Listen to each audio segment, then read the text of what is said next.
Two corpses hang upside down. Their bodies are mutilated, their bellies slit open, their internal organs missing. But the most horrifying thing about this scene is that it is based on real events. It depicts two brothers, Johan and Cornelis de Witt, prominent statesmen of the Dutch Republic in the 17th century. In 1672, during a severe political crisis, both brothers were accused of treason and brutally murdered by an enraged mob in The Hague. After the killing, their bodies were cut into pieces, roasted over a fire lit on a spot, eaten, and fed to dogs. When all the mockery and abuse was over, their remains were put on public display as trophies. This horrific spectacle was captured in the painting The Corpses of the de Witt Brothers by their contemporary, the Golden Age painter Jan de Baan. Remarkably, he had painted portraits of the brothers while they were still alive. So who were these brothers, and why did they meet such a terrible end? Let us begin with some historical background. Johan and Cornelis de Witt were key figures of the Dutch Golden Age.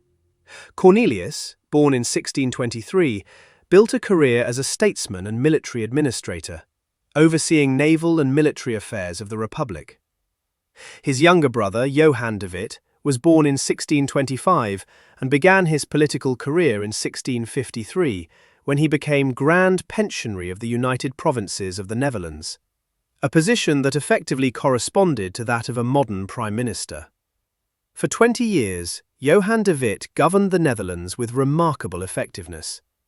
He strengthened trade, protected the country from external enemies, especially England and Spain, and under his leadership, the Republic flourished economically and culturally. De Witt sought to avoid military conflicts, preferring diplomacy as a means of resolving disputes. Over these 2 decades, he helped make Holland great again. Despite these obvious successes, political tensions steadily grew, and one day everything went terribly wrong. De Witt's success provoked fierce opposition from the aristocratic camp, primarily the Orangists, supporters of the House of Orange. The Orange dynasty traditionally held the position of stadtholder, a military governor with considerable political influence. In an effort to limit the power of the House of Orange, De Witt temporarily abolished the office of stadtholder, thereby strengthening the position of the Republicans. However, in 1672, the Netherlands faced a grave political and military crisis, known in history as the Year of Disaster. That year, the French King Louis XIV launched a military campaign against the Dutch Republic in coalition with England. The Dutch fleet managed to effectively resist the English at sea, but on land, the French had a significant advantage. The navy was useless in a land war, and soon 4 of the 7 provinces were occupied by enemy forces. To slow the advance, the Dutch resorted to extreme measures, destroying dikes and deliberately flooding large areas of their own territory. Panic and famine spread among the population, and mass unrest broke out.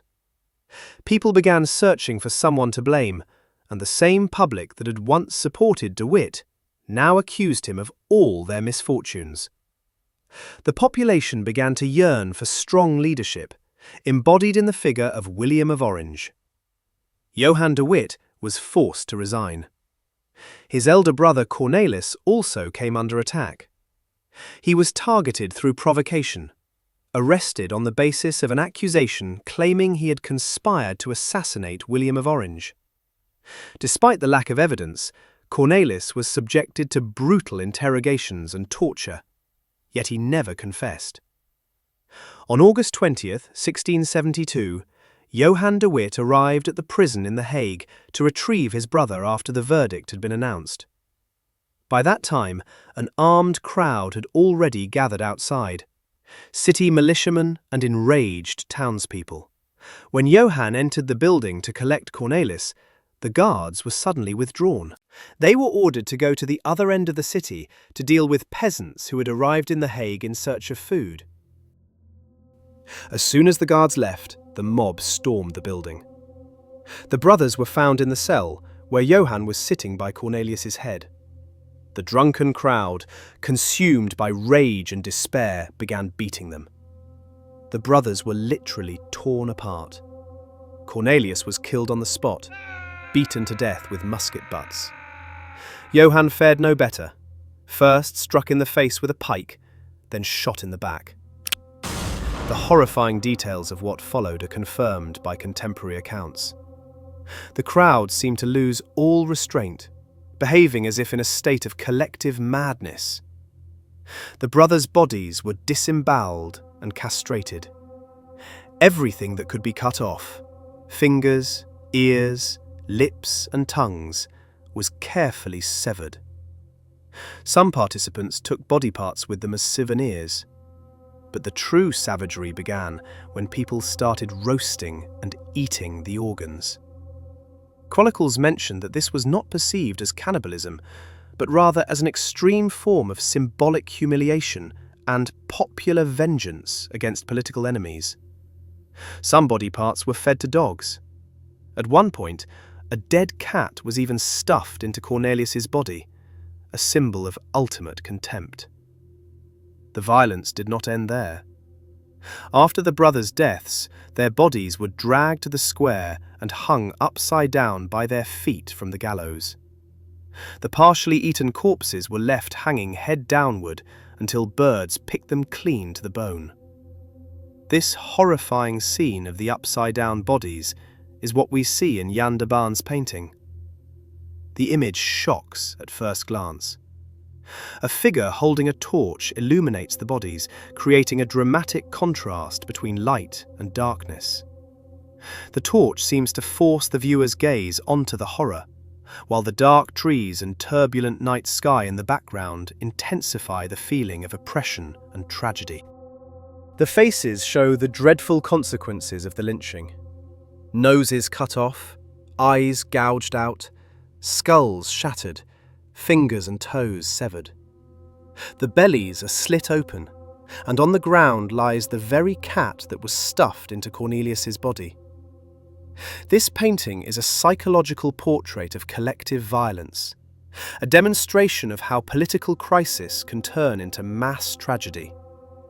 It leaves a powerful emotional impression and continues to terrify viewers even today. What madness could have seized the mob? Certainly their drunkenness played a role, as did the fact that many people were genuinely starving during the crisis and furious at the authorities. And yet, the brutality of the lynching was so extreme that it cast a dark shadow over the entire subsequent reign of William III of Orange, who came to hold absolute power. William, of course, distanced himself from the tragedy and even ordered an investigation, which ultimately led nowhere. He did, however, successfully conclude the war with France, later became King of England, and proved to be an exceptionally effective ruler. The merits of the de Witt brothers were also recognised posthumously. In several cities, monuments were erected in their honour. The fate of the de Witt brothers serves as a vivid example of how rapidly public attitudes toward a leader can change during periods of acute social and political upheaval. Thank you for watching this video until the end. Subscribe to the channel, like the video, and don't forget to turn on notifications so you won't miss new stories like this.